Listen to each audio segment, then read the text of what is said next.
আমি এখন বসে আছি লজের ঘাটে, যেখান থেকে একটু আগেই একটা বোট ছেড়ে গেল, ট্যুরিস্ট বোট।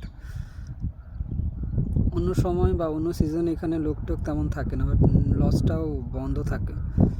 এখন ট্যুরিজমের সময় সো এই সময় লোক আসে, এবং এই সময়টাই সুন্দরবনে প্রচুর পরিমাণে লোক আসে এখানে। এখন ভাটার সময় আস্তে আস্তে জল কমতে শুরু করেছে। এখান দিয়ে বেশ কয়েকটা বোট পেরিয়ে গেল,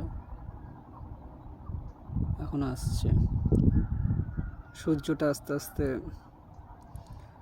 পশ্চিম দিকে ঢলে পড়ছে, কি অপূর্ব তার রোদ্দুরটা পড়েছে জলের উপর, এবং চিকচিক করছে, যেন কেউ সোনা গলিয়ে ঢেলে দিয়েছে। দাঁড়াও দেখায়।